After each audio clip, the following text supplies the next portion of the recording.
nós vamos ter que discutir e vamos aos dicionários e até o costume militar do que significa selva. Selva significa olá, tudo bem? Selva significa concordo? Ou selva vale para tudo? Oi, depois eu vejo. Pelo jeito, pelo que se está aí, pelo que a gente sabe dos meios da caserna e também pelo que decide a justiça castrense, que é a justiça militar, essa expressão é certa e determinada a significar ok. E isso complica ele? Quanto? Sim, sim, ele está de pleno acordo com o que está escrito ali. É mais uma prova, é mais uma evidência da responsabilidade dele. Raquel. Ou Mas seja, Hum. é Desculpa. que não, é que é o Não, seguinte, o Walter ainda não. Ele tem um ponto da pergunta que ele não tinha respondido ainda, que é exatamente quanto tempo um processo como esse pode ficar tramitando no STF. Tipo, tem meses, anos. Essa é a questão. Quanto tempo até uma condenação, eventualmente?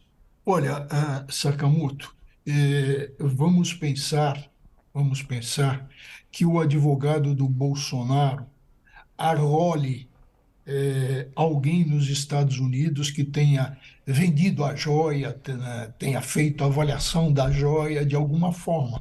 Então, veja, que vai sair uma carta rogatória para se ouvir essa pessoa. O que que os juízes fazem quando isso tem assim cheiro de protelação, cara de protelação? Marca um prazo para cumprimento da rogatória. Não dá para a gente estabelecer um prazo processual até chegar à sentença. Nós sabemos que vai ser julgado em única instância, no próprio Supremo, que entende que esse é caso da sua atribuição, da sua competência. Agora, nós temos quem é que vai fazer a instrução? Certamente o Supremo vai designar um juiz para fazer essa instrução, para ouvir testemunhas. Essas testemunhas são todas de Brasília, estão fora de Brasília, tem cartas precatórias, fora do Brasil, cartas rogatórias. Então, é uma instrução que poderá ser demorada, tem interrogatório, depois debates e julgamento, até a decisão colegiada, evidentemente. E existe uma questão preliminar a ser resolvida. Isso terá tramitação na turma onde o Moraes atua e é relator. Isso foi distribuído para a turma ou é uma questão que deve ser levada ao plenário? Toda essa pergunta minha, a pergunta é a seguinte, em 2026, isso pode levar ao fato de que em 2026 ele nem esteja, por exemplo, se rolar uma condenação pela questão das joias, pode depois da eleição de 2026. Olha, se a prisão do Bolsonaro e a definição do processo só ocorre com o trânsito em julgado. E todos nós, todos, até aquele quadro que está atrás de você, Sakamoto, sabe que o ritmo da justiça brasileira é de lesma reumática, né? Vamos acrescentar um reumático para lesma, que não tem osso, mas é de lesma reumática.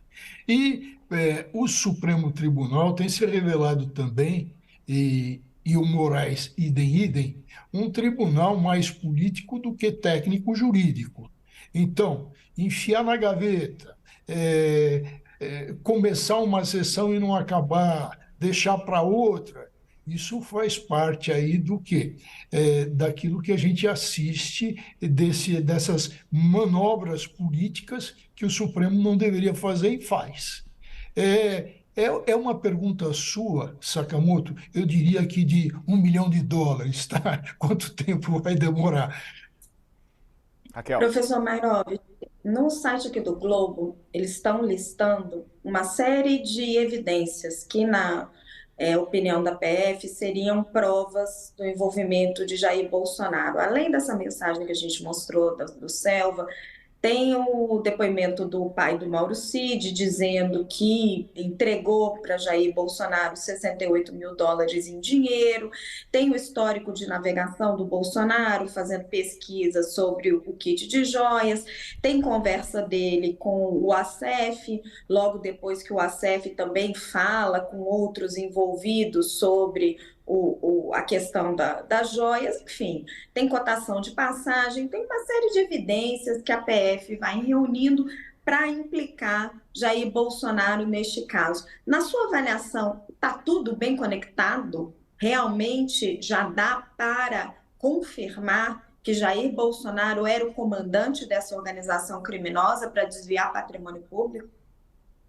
Olha, Raquel, eu vou usar uma linguagem de vocês, jornalistas, tá? E que eu aprendi com o tempo e que eu uso muito no mundo do direito.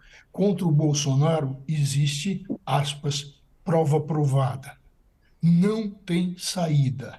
Não tem saída nem com Artes de Procusto, que é aquele personagem que esticava as pessoas no leito da morte da literatura.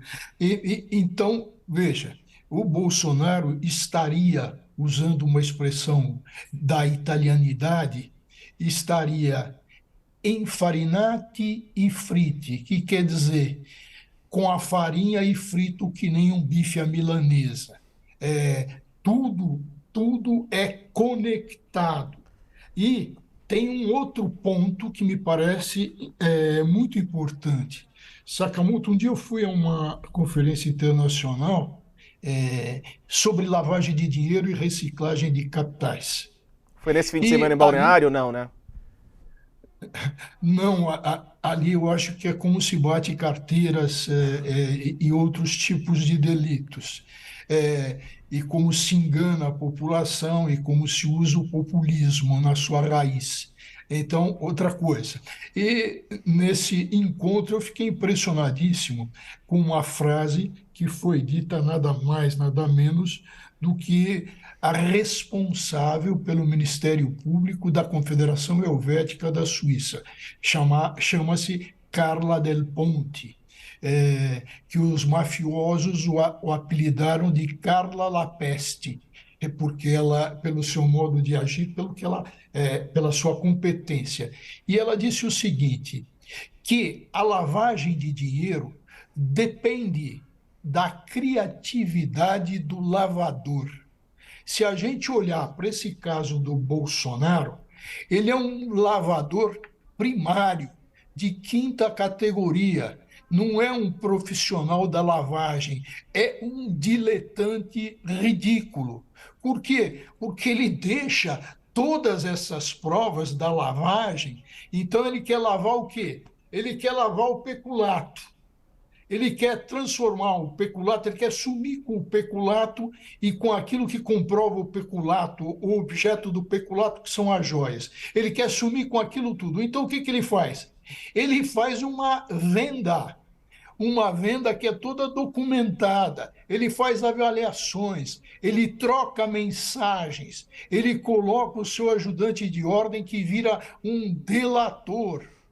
Então, veja, a grande dificuldade, e aí a própria Carla Del Ponte, que foi a primeira mulher e a primeira órgão do Ministério Público do Tribunal Penal Internacional, e que é uma jurista brilhante, a Carla Del Ponte diz o seguinte e sempre, e ainda com relação à lavagem do dinheiro, e ela que pegou todo o dinheiro da máfia lavado no cantão suíço de Ticino. Ela diz o seguinte, ela fala, a grande